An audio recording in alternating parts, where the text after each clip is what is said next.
David Bryan broke our first chair. What? The first chair? The first one of these chairs. Oh. I don't know what happened. I was going to say it's probably right. Not too late to cancel that backhoe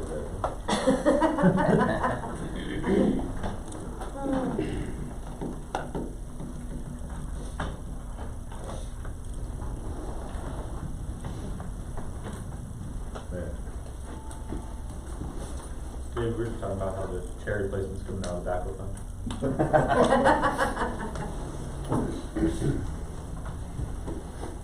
As long as we get a good chair in the backhoe, we'll be all right. We'll stand during the meetings. Might just be a bigger basket turned upside down. Wait for Nick. Just a second more.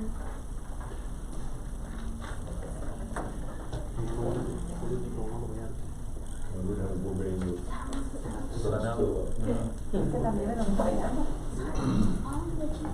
That's something that can unite this country, in my opinion. Get rid of daylight Everybody get behind that. forever. Mike, can you turn the microphone on? Just a second. Beautiful. Thank you guys. Listening.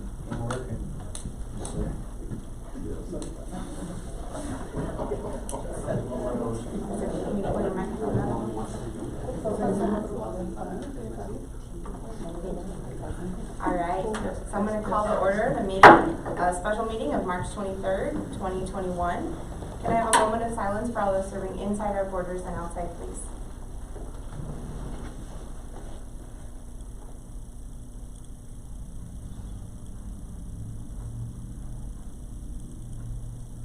All right, will you please stand and join me for the Pledge of Allegiance?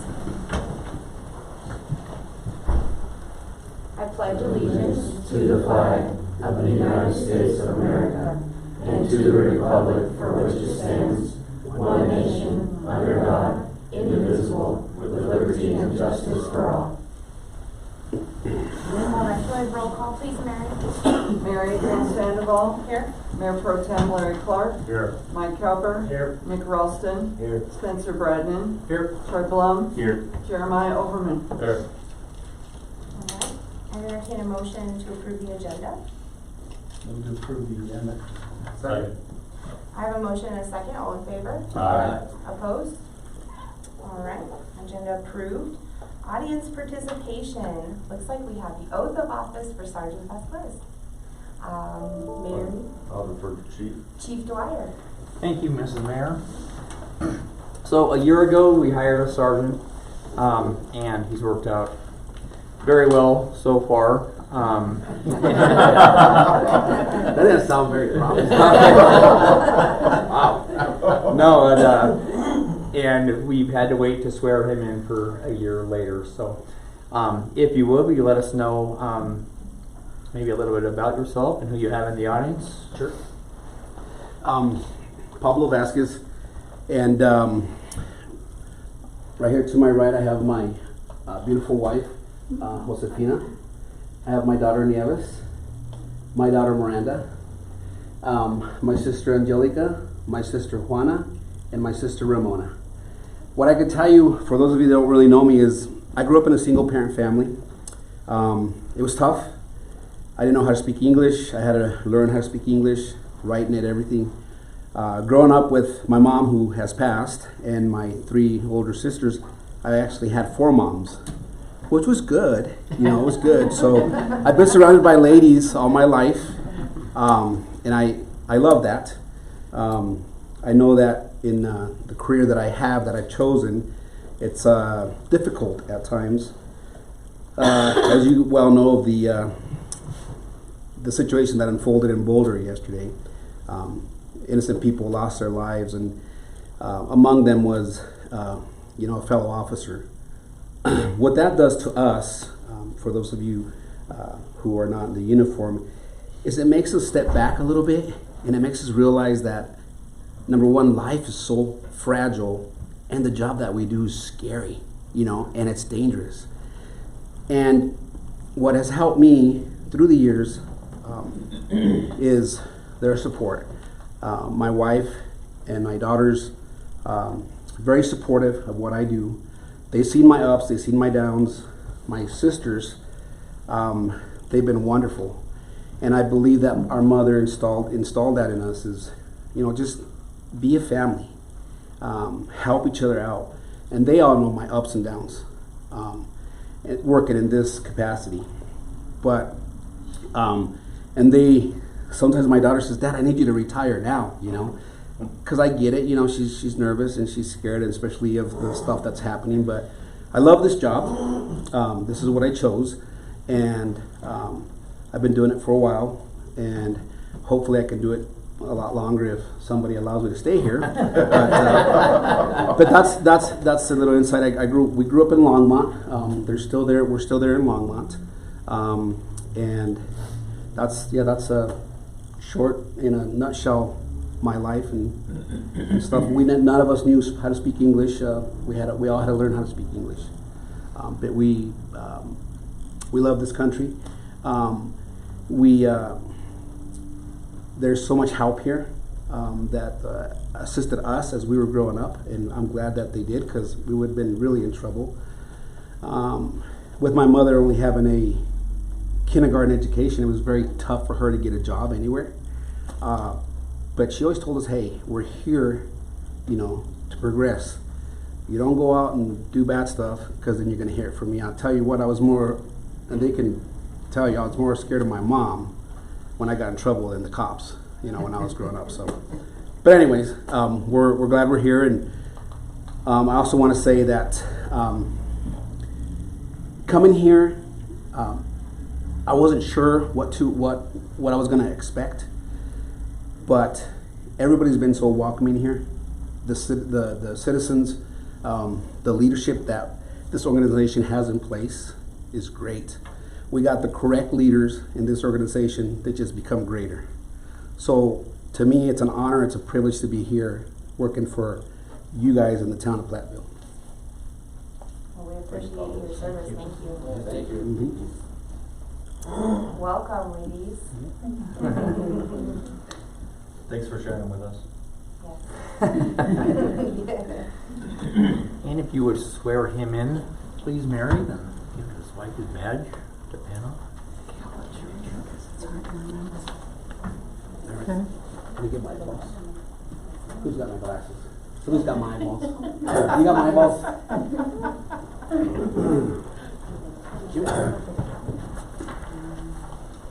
Okay, raise your right hand, please. Yep.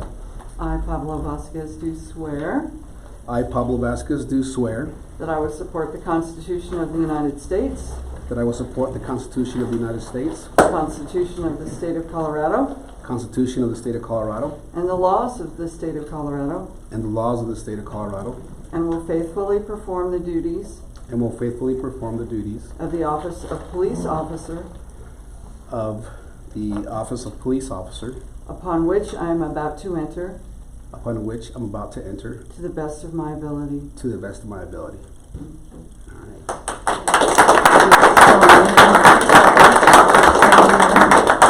Get yours, I'll be. All right. We just.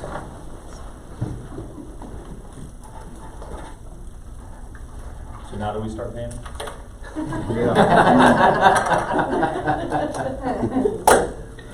right, there you go. Yes, thank you.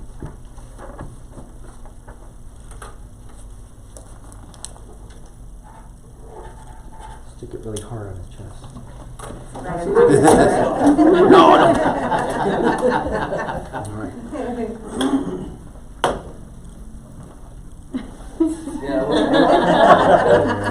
Brave man right there. Just put it in his shoulder.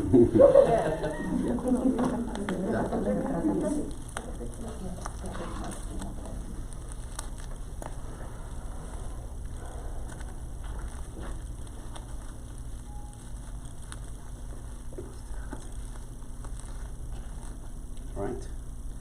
Perfect.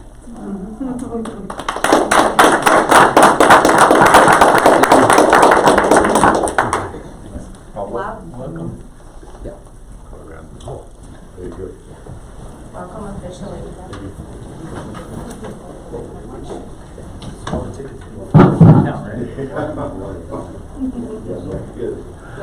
Thank you. Chief. Chief.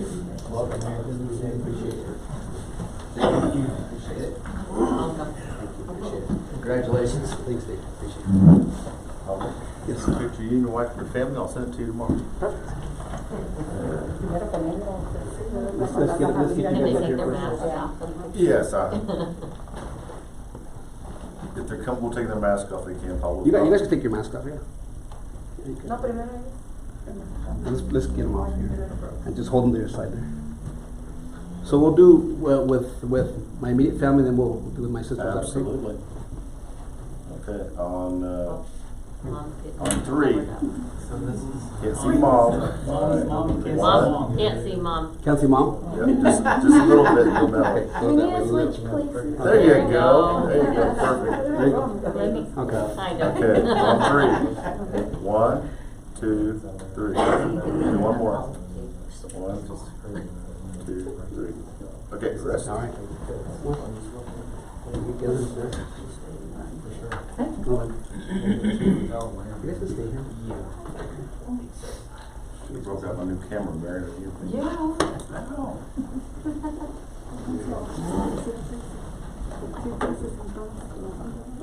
Hey, just let your mom and sisters organize it, or your wife and sister organize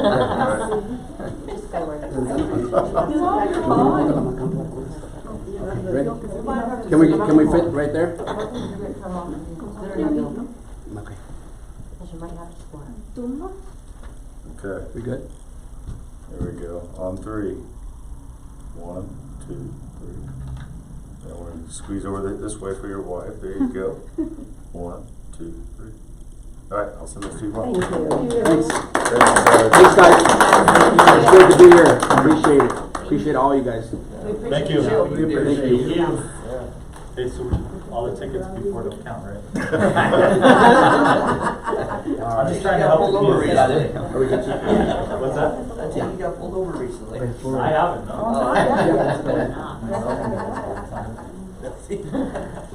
Thank you guys for coming. I got a couple pictures. Have a good week, everybody. Thank you too.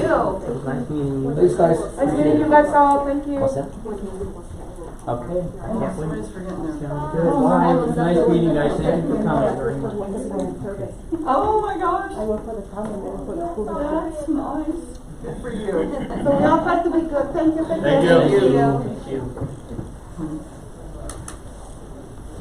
And then we'll have one in the next meeting too, right? Yes, if that's okay. Yes, beautiful. Of course. Thank you. And another one? And another one? Yes. The more the merrier? 3 total, right? Yes. Perfect. Okay. I like this so far apart. So far. Yeah, I like this. I didn't want to make his head too big. Your good officer so far, yeah. All right, we'll move on to the approval of the consent agenda, which includes the minutes of the March 2nd regular meeting, the February financials, the February paid bills, and the 2020 financials. I make a motion to approve the consent agenda. Second. Have a motion and a second. All in favor? Aye. Opposed? All right. Moving on to action items, we have resolution 2021-07, a resolution of the Town of Platteville Board of Trustees granting a charitable contribution donation to the Valley High School after prom program. Mr. Rankin. Thank you. Just the first of 2 short action items tonight. Valley High School made a request. Obviously last year we did not do this because of COVID. It came out about this time last year. Looks like Valley High School will have their after prom or their prom at Zoe's Cafe, and then their after prom will be at Chipper's Classic Flames in Greeley, which is always a big hit. Typically we donate, the town donates $150. It's your discretion if you want to increase that or change that amount, but that's typically what we've done in past years. So defer back to you. And how much do we have? We have a full fund at this moment, right? Yeah, we haven't spent anything. I think there's 2,000, I believe. I didn't look. I We usually have more than enough. Didn't we increase this last year? 200? Didn't do it last year. Well, now we have a full fund as of now to get this. Right, yes, exactly. Last year we donated a lot of that fund to the food bank. because everything else was canceled that we normally do donate to. Entertain a motion if anybody doesn't have questions, comments, or concerns. You guys have a problem with 200? Increase to 200? Make the motion. I make a motion to approve resolution 2021-07, a resolution of the board of the Town of Platteville granting a charitable donation to the Valley High School after prom in the amount of $200 as presented. Second. I have a motion and a second. Roll call, please, Mary. Mike Calper, Aye. Nick Ralston, Aye. Spencer Bradman, Aye. Troy Blum, Aye. Larry Clark, Aye. Jeremiah Overman. Aye. All right, thank you guys, and kids will appreciate that. Moving on to the engagement letter bond council, Kimberly K. Crawford Butler Snow LLP, Mr. Rankin. Thank you.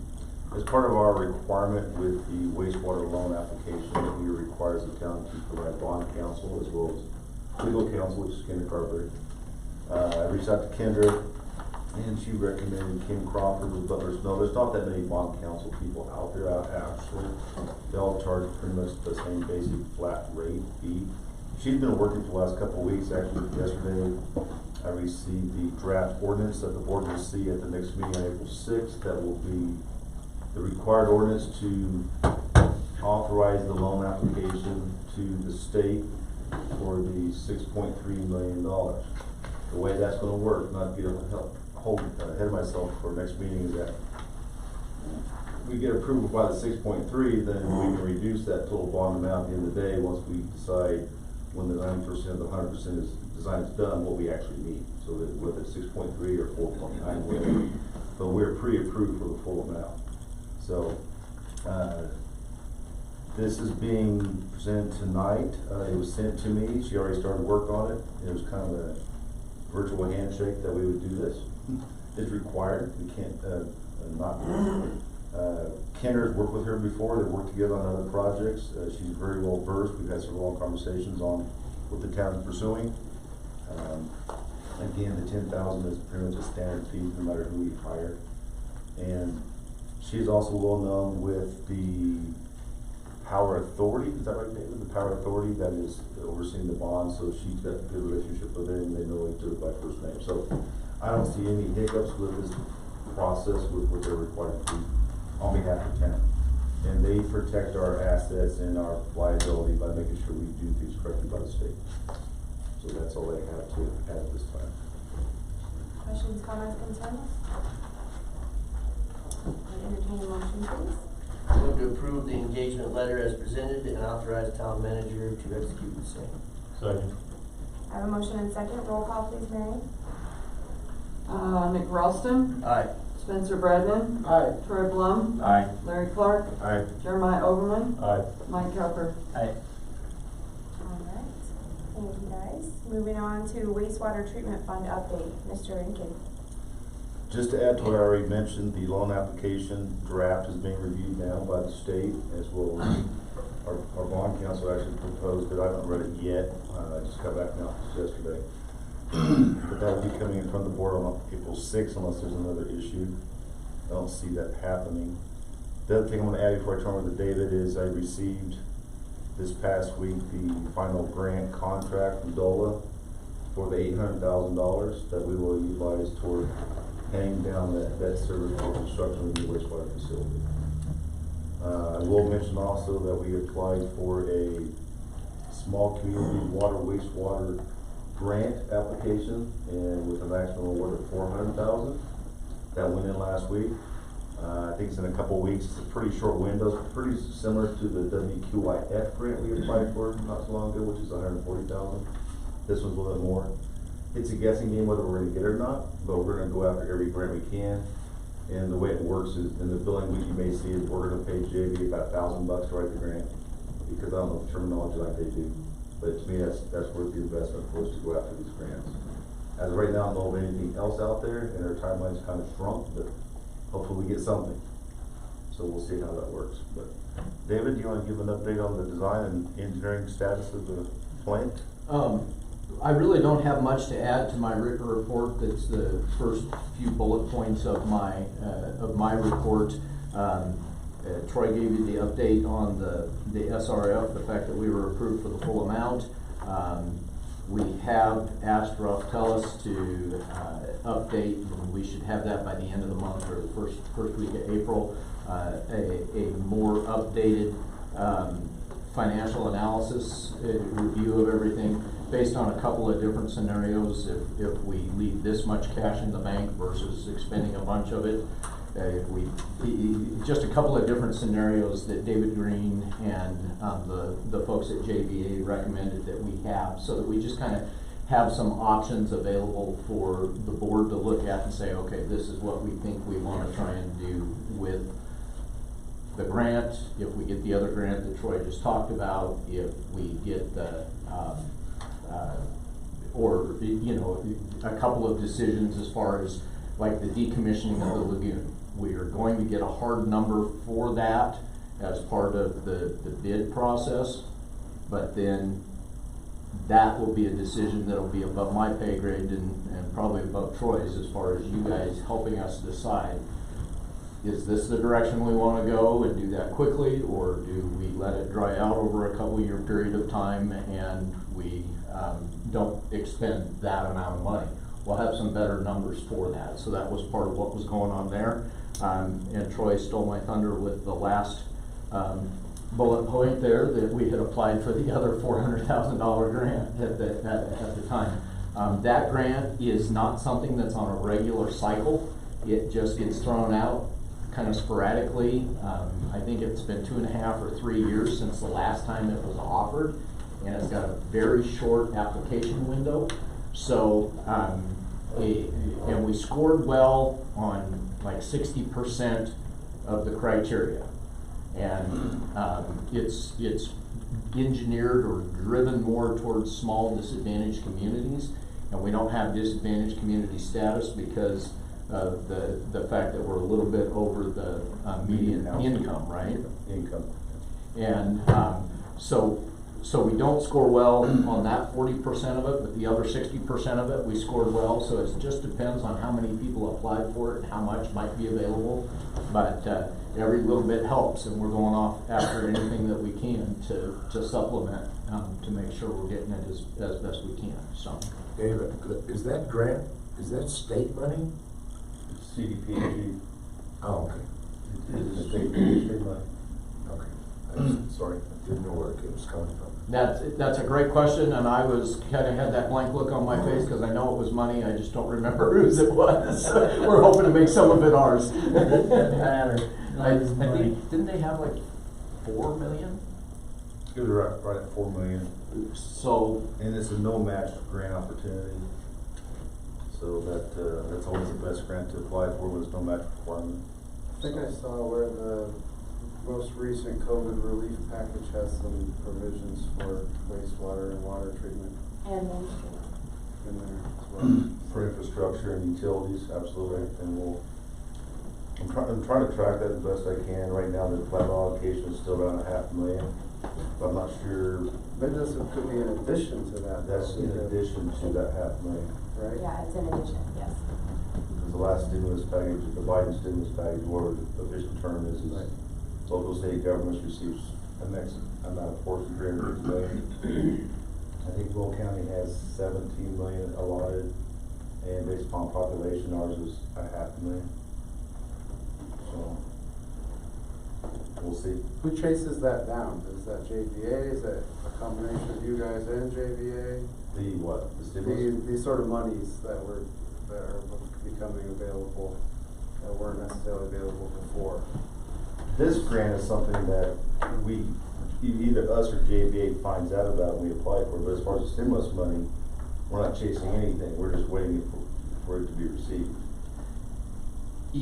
if I may, Troy, CML is tracking a lot of that and putting out bullet points. I had a request come through today from a public works director on the CML listserv that was asking about some of the funds that were specifically designated for shovel-ready infrastructure, water, wastewater, street type projects. And something in the neighborhood of $200 million. I don't know if that's nationwide or just for the state of Colorado. I didn't read enough details to know.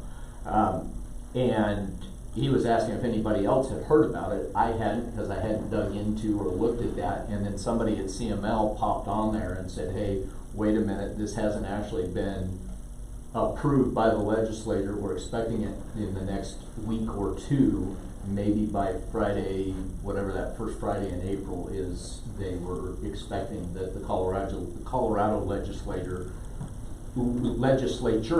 would approve those funds and then begin to allow those to be allocated. So I see a lot of emails, Spencer, about different things, and so I'm kind of tracking it along with the other things that we're trying to do, but I don't have a spreadsheet of it all. Sure, it's not like you guys don't have anything else going on. That's what I'm saying. It seems like a good opportunity, but someone has to be watching for it in order to make it I happen. think it's like a group effort above and beyond, right? It's a group effort for, and then when we read something, then we reach out to our DOLA reps and find out more information. And Some of it's managed by DOLA, like the CARES Act funding. Don Ward, the county finance director, manages that for everybody in Will County, and we still have, the town has still around 100,000 available that we could apply for. But those are restricted funds, can't use them for everything. We spoke about that before. This next $500,000, I haven't heard about any restrictions yet on what that can and can't be used for. But yeah, it can get confusing because there's different pots. Right.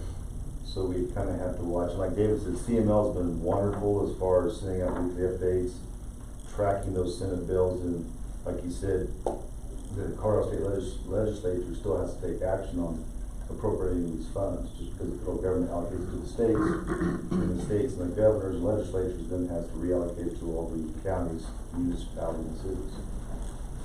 So Take their part off the top for their pet projects. something. Yeah. Something. Big crap on the top.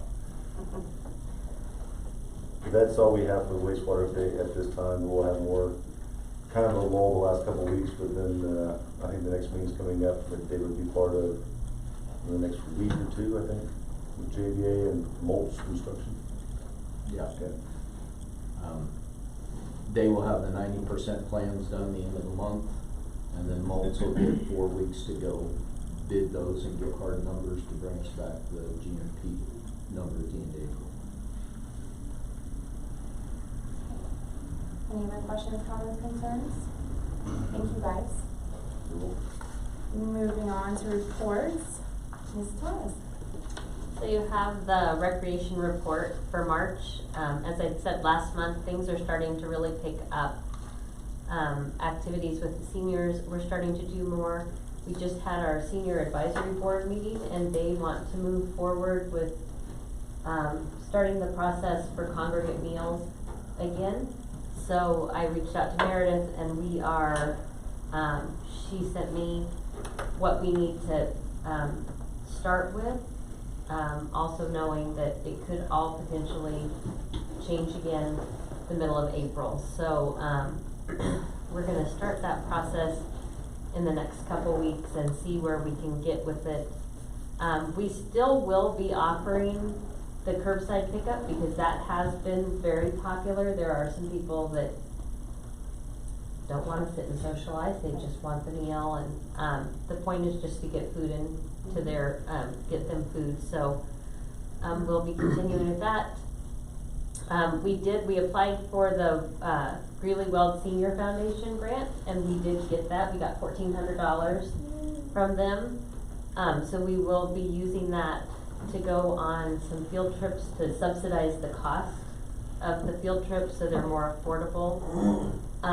We finished up volleyball this weekend, pre-snow.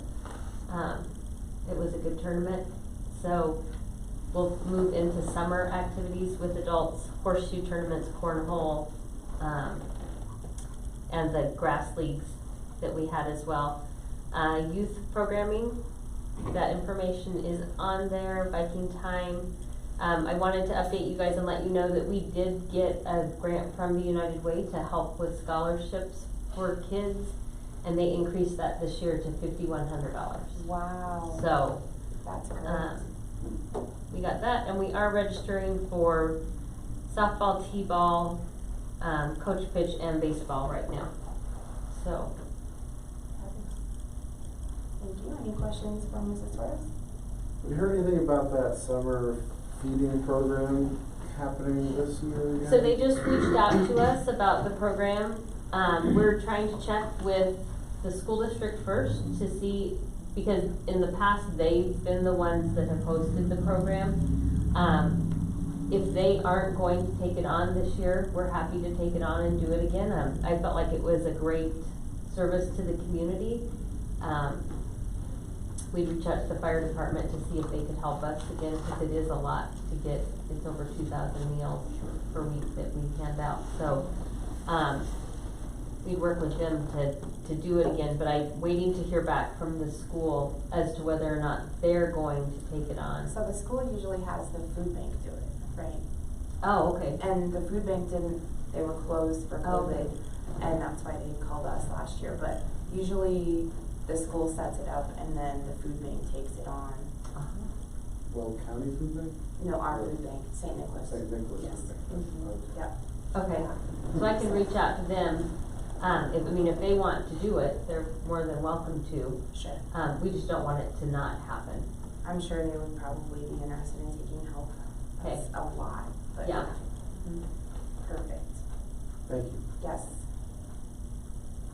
Thank you. Any other questions for Ms. Torres? Thank you. All right, moving on to Chief Dwyer. Thank you. So we're hiring, we just recently hired an officer.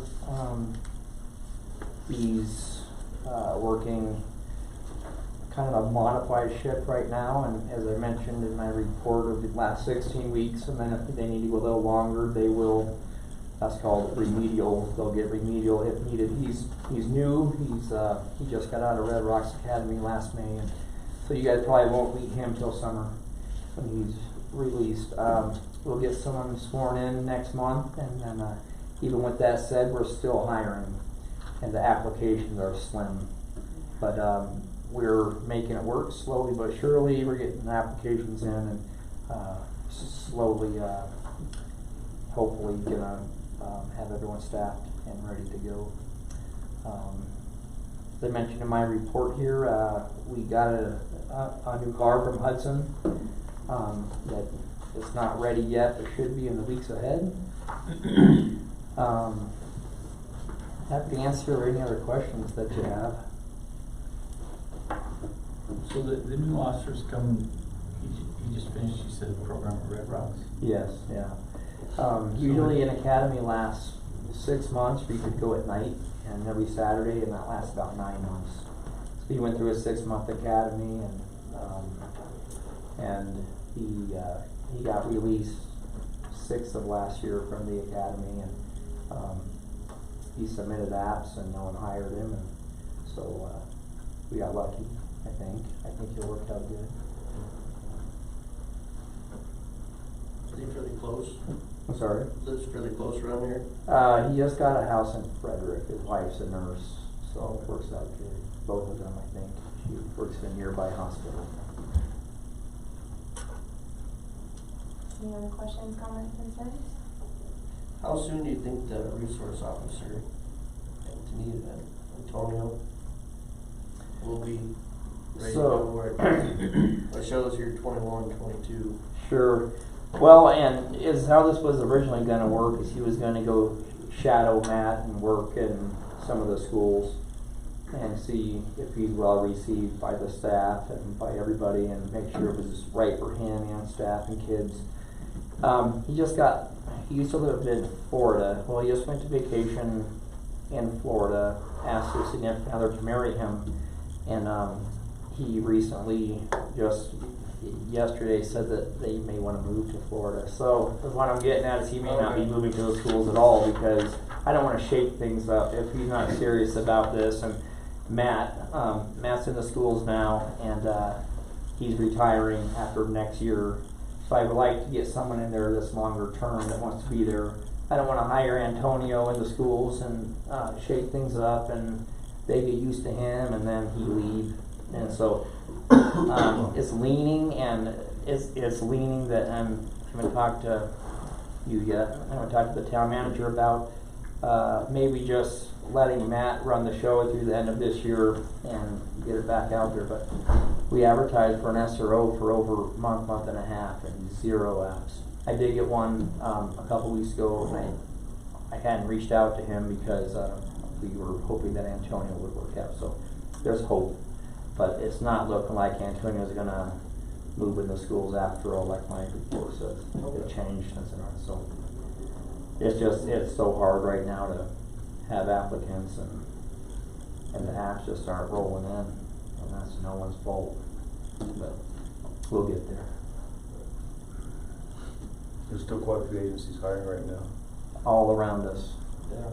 Every agency around us is hiring, and in fact, the sergeant made a mention yesterday that a line officer in Meade's make more than he is, and he wasn't whining. He was just simply saying that the competition's so hot right now, and I mean, all these agencies are hiring them, and it's just you have to nail someone that wants to work here, someone that wants to work for a small town and work here in Will County, Colorado, and sometimes it's just hard. Evolves, takes time. We went through the time period when we want to be a cop, and I think we're going through a time period where that changes. We'll see. Just my prediction. It sways, and I reached out to the academies in the area, and I've advertised with them also, so it's not that we don't have some hands, eyes, and ears out there, but it's just, you can't make them apply. Yeah, there's, I'm not going to get ahead of myself with this next month. When you're back at the second meeting, there's something that Carl and I have been kind of hitting about a little bit, but one incentive is some of these young officers or young candidates want to go through, they can't afford Red Rocks. And usually it's Longmont PD, Greeley PD, the sheriff's office, they have their own academies. It's becoming more and more, I won't say common, but more enticing to hire someone with a written long-term commitment to your agency. This is how I did when I first started off in Kansas. I had to sign on for a 2-year commitment. They sent me to the police academy, and once I graduated, after my probation, after my training, I had to serve 2 years and pay 100% of my family back. That's something we can talk about in the months ahead. So that's something. So Sure. The state makes you do that as well. How much is that tuition? Well, the average academy is anywhere from 9 to about 11,000. We can send them to, I think it's Adams County. Adams County was 6,000, and that's very reasonable. I mean, for an academy, I mean, $6,000, and if we can get a couple years out of them and them sign on, and assuming they make it out of an FTO and whatever else, and that may be reasonable. But I don't know if that's a new route that all agencies are going to go to, but I don't know what everyone's. I mean, the only reason I bring it up, and not to get into a long conversation, what Carl and I talked about is we won't. You know, there's officers out there that it's like every profession. There's a lot of good ones, and there's some that aren't. And we want to make sure we get the best qualified for our people, our agency. And if that means looking at that option instead of hiring somebody that we really don't want to hire, then I think that's what we need to consider the next few months. We want to keep that quality of life. So, through that, Carl, you're doing a great job. Don't let us doom and gloom get you down. well, thanks. Thank It's not you. your fault. No, It's tough. Yes. I mean, you can get paid more or the same to sit in your house and be safe. Or Yeah. there has to be someone that wants to serve others, right? Yeah. Right. And in Platteville. Yeah. Yeah. How would you advertise for that? For somebody off the street, and then would you have you'd have to We could, vet them and do the background checks on them before you bring them on, right? Like you would any other officer? Yeah, and a lot of academies, they run them through their own psychological exam and everything else just to get accepted in the academy. Then how it usually works is then they go and apply for an agency, and then we send them, but they want money, so of course they'll accept almost anybody, whereas, because they'll just sign off on them, and then it's us that assumes the liability of a lukewarm cop or a mediocre cop that shouldn't be on the street, and they're out there. So they would run through their own their own psychological exam or whatever else, and then I would assume we would we would hop in on that also, maybe send them through psych and do everything that we would do here. And once they pass that and we see that they're gonna be right for here in this town, then go ahead and send them. Because if they'll pass a psych here, they'll pass the psych through an academy setting just 'cause it's easier. And would we pay them while they're going through school, or would they? This is something that we can discuss when we have the item on the agenda. Yeah, I want to bring it up because I want. We're just planting a seed tonight. Exactly, it's something we can think about extensively, but I'll bring it back up again. Yep, Definitely. perfect. Fantastic. Any other questions for Chief Dwyer? All right, moving on to Mr. Brand. Thank you, Mrs. Mayor. It's nice to see everybody in the same room. I don't have anything, I know, mic drop or something, but I don't have anything to add.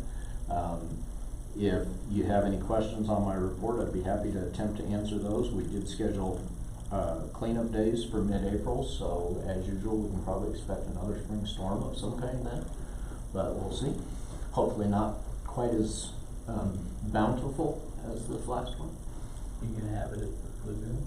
We are, because we won't be under construction out there yet. They filled that cell up, but we'll still be able to put all of the dumpsters and everything out there, so we're still gonna go ahead and hold it there this spring. And then fall is yet to be determined. Are you gonna get a flyer out to the community? I've had people ask on next door, and I give them the date and the time, of course, but not the what's accepted and what's not.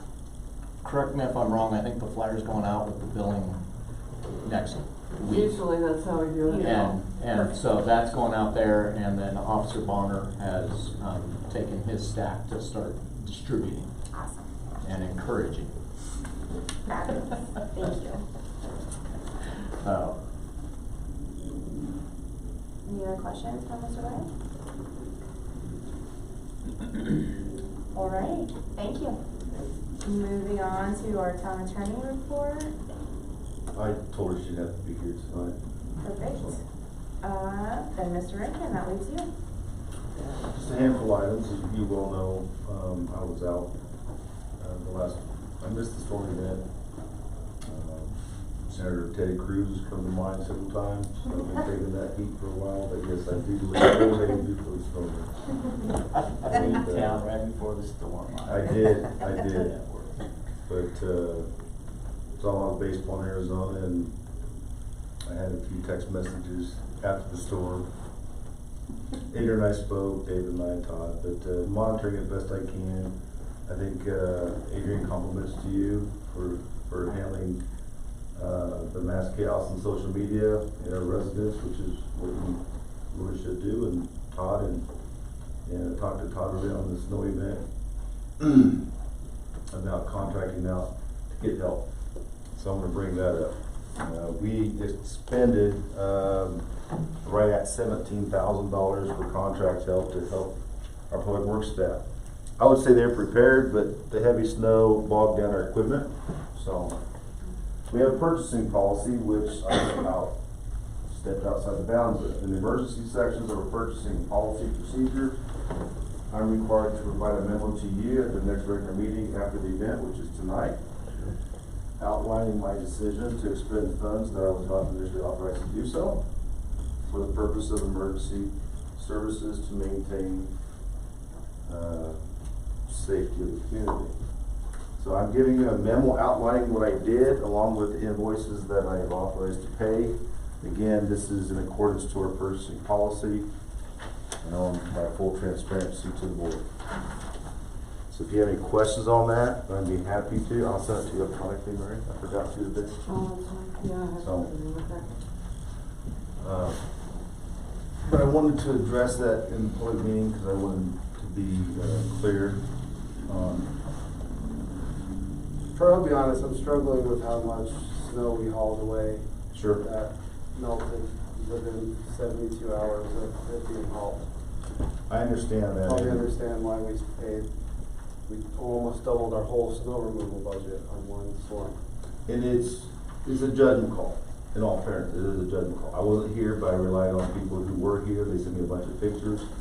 I've also, when I was sitting in Arizona, in a much warmer climate, received my share of email complaints from citizens saying, I can't get out, this is a disaster.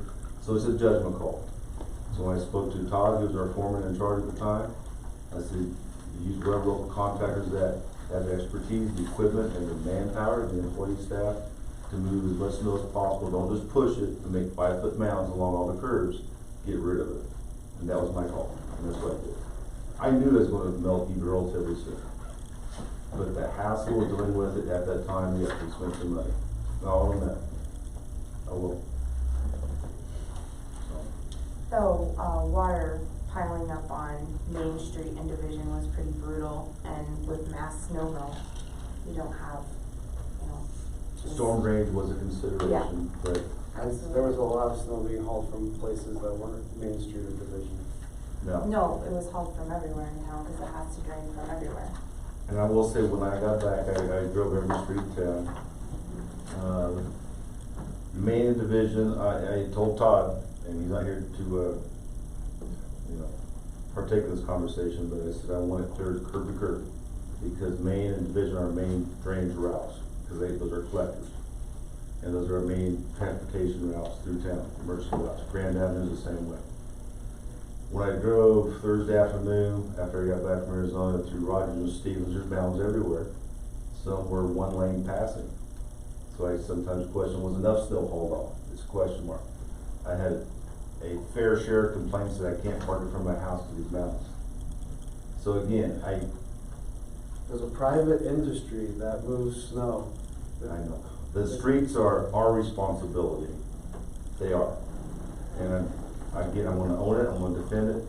And over the years, I'll bring up Public Works Director, we go through, we make 2 pass, which is typical, 5 inches or higher. People will get out their snow blower or their 4-wheeler and they'll push it right back in the street. It always happens. With that amount of snow, I made the call with Todd over the phone, load the snow off, get rid of it. It's gonna keep coming out. So, if I'm wrong, I'm wrong. I'm gonna stand by my decision. So, I get your point. I'm not. I think if that what was hauled hadn't been hauled, there would have been a lot of people not going anywhere for 3-4 days. And we'd have had a lot of pissed off people. I agree, and I really I mean, I know it melted rather fast, but not fast enough. It's, you know, I can't predict how long. And I looked at the forecast of additional snow a couple of days ago and then again this weekend, and I mean, it's hard to tell. We could have got 2 to 4 inches yesterday, we got nothing. But the forecast was, you know, it's a judgment call. That's my job. I'll do it. So. Well, I think the community was pleased and was very happy that the removal was done because they were able to get out and go back to work. Again, I had a few people that didn't like what we were doing. There's a lot that I monitored that talked to me directly. I even called myself that appreciated the efforts of the town. It depends on who you are, you know. XL was emailing me, Luke McConnell, when I was gone, and I gave that whole Carl David and Chief Turkey to go find people that were out without power, and somewhere in the county. I sent them anyway. I don't care. You know, it's one of those situations. I don't care they live in town. They were close enough. You know, may not happen again. May happen next week. We don't know. Well, it was the 5th largest snowstorm in history, so. Yeah, I'm sorry I missed it. But there's no sincerity in that. You know, actually we're sitting there Sunday night after my son's baseball tournament, and my wife and I discussed getting back, and then we decided we can't get back. Our place to get back to. DIA just canceled all flights, and I wasn't going to drive from Arizona to Platteville, Colorado. So, darn the luck. I know. I've worked my share of big snow events, trust me. So if you have any other questions, let me know, but I have a follow procedure. I'm going to hand that to you tonight. You'll have the invoices and exact amounts that we paid. Checks will go out by Friday. Along with that, or besides that, Mary and I we did 1 interview for town clerk position on Friday. And then we have 8 or 9 more this Friday, I believe. Mary has done a good job scheduling those interviews. This is the first round. These are what I call introductory interviews. They're 30 minutes. Some are virtual on this TV. Mary and I sit in this room. Some are in person. And then we make a short list from that based upon the interview process and the qualifications.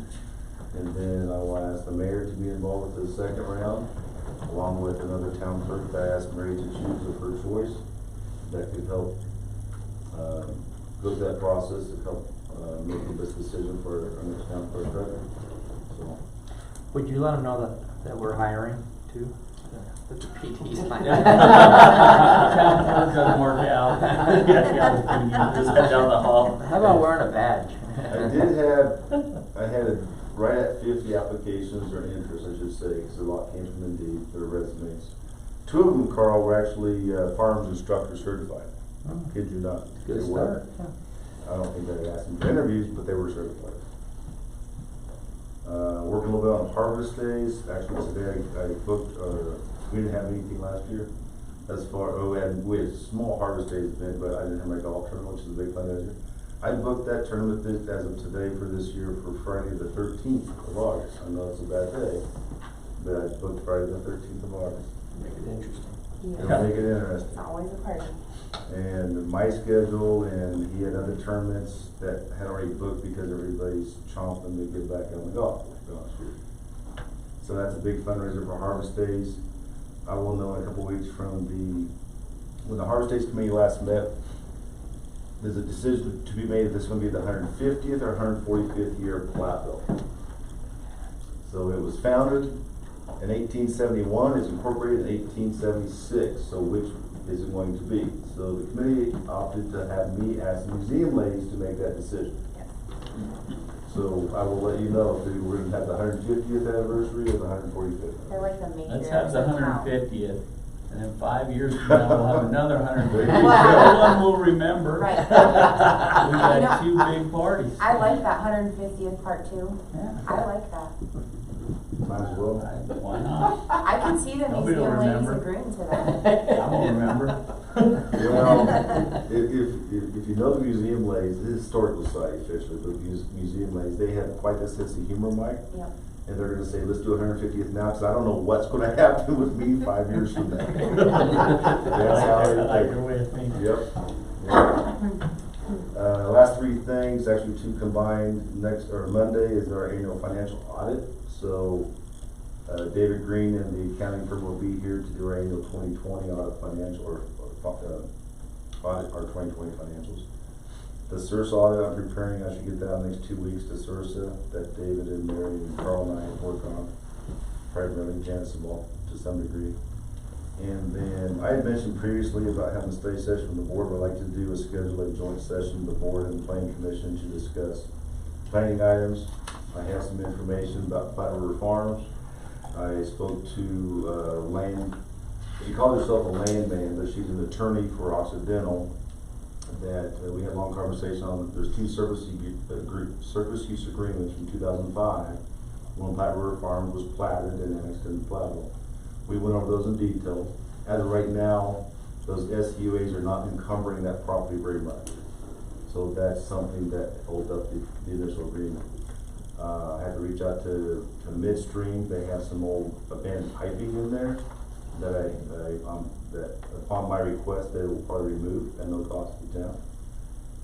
Actually, that 50 acres that I'm interested in, it does not currently have an existing oil or gas well operation on it. If you go on 66 by the bridge, south of 66 on this side of the bridge, you'll see some gas and tank batteries. That's what's out there, but that's outside that 50 acres that we're interested in. It's actually already in the town property. So we want to look at that. We're working with Melissa on subdividing our lot B that we bought, annexing the Diamonds property, those things. So I wanted to do a study session like next month or 2, not according with you, Mayor, on scheduling, if that's okay with you. Absolutely. And that's pretty much all I have for tonight. Any questions you may have? Things are starting to pick up, as Dave and Carl mentioned and Jan mentioned. So A lot happening. It's starting to happen. it is. Yes. Any other questions for Mr. Aiken? All right. I just wanted to note and say thanks, a big thanks to Mary. She fed all those crews and kept them full. You know, a lot of them wouldn't have stopped to eat, so they ate because of her. I know there was food. I brought my social. I didn't even bring food. You should have sent out You should have. an Everbridge. If you have a shovel, we've got a sandwich. Because of our relationships and working with our neighbors and our businesses and farmers and people around and in town, we were able to get the help that we needed. And I think that's important to note and to remember. I know that there's charges here, but I also know what their normal rates are, and we got pretty discounted rates. And that's because of our relationships with people, and I think that's important to remember and note and appreciate as well. So There was a lot more help than what's documented here as well. There was a lot more help than what's documented. Shout out to Nick Cass, and he dug our neighborhood out. Yeah. Free of charge. Yeah, it was. And, you know, we had a significant amount of complaints aside from social media. And when I would explain the situation, and there's, you know, not just cleaning the streets, there's the lift pumps and there's lift stations and, you know, so on and so forth. When we go through the situation and explain what's going on, 99% of everybody understood it. We couldn't be everywhere first at the same time, you know. While there was a lot of complaining, it wasn't complaining that we cleaned anything. It was complaining that we didn't clean it fast enough. So we got to them eventually, and a huge shout out to Public Works Department, Dave. I know you guys were trying to run it both from away on your vacation. I appreciate that too. As your vacation, and you guys took time away from that to help Todd out, and Todd did a fantastic job. So thanks to everybody. And Mary, you too. I do think you and I talked a little bit offline about typically after you have a big event like this, you wait a few weeks, you do an after action report, and you get people together and discuss future plans and preparations, and I think that by all means should be had. We're fortunate to have people immediately available, but I remember back in '06 when we had the storms, shortly after I arrived, the people, the contractors around town, they have other business and contracts to take care of. So meeting with those contractors to see if this happens again, how soon can we expect them or rely on them, or do they have other things to take care of? Lining up a lot more generators, making sure we have electricians on standby, things like that are very key. We got very lucky this time because we were out without power, depending on where you live, a few hours to almost a day. So, and the biggest thing I heard from one of my neighbors when I came back and we spoke about it, because he took care of my walks, he goes, the biggest thing that he felt is when you see those trucks and those loaders go by, it's a sense of relief because everybody panics. They get scared, especially when they're seeing in the dark. So there's a mental aspect to this whole situation you take consideration. Absolutely. Well, I think everybody did a fantastic job. Not saying, you know, we can always do better, but I think we did a fantastic job. So really appreciate everybody, the crews. I know PD was struggling and they did great too, and so thanks to everybody. They're a really good team. Really appreciate everybody. Those big pigment trucks came in handy, didn't they? A little snow in the back of them, head down the road. The officers always like it, but did well last weekend. They did last weekend. Anyways, that's all I have to add. Is there anything else before the board? Yeah, I got something. We budgeted for the new playground equipment. Do we have an update on what we're doing with that yet, or? Yes, the committee met last week, a study session, 2 weeks ago I think it was actually, and we had a presentation from Churchich Recreation, and kind of went over the proposals from that were presented with the GoCo grant and what we liked, what we didn't like, some things we wanted to see differently, and I just received a proposal from them today, and Platteville is working on one as well. The committee will meet next week to decide decide on a recommendation that we'll bring to the board at the next meeting. So we're still planning sometime this summer to have this. That's the plan. Hopefully before. What we talked about in the study session was that we'd like to have it installed before Harvest Daze. Okay. That's what we're driving for right now. Good. So we'll plan on that on the April 6th meeting for board decision? Yes. Okay. Anything else before the board? All right, we're adjourned. Thank you, guys. Shortest meeting I ever attended was 18 minutes.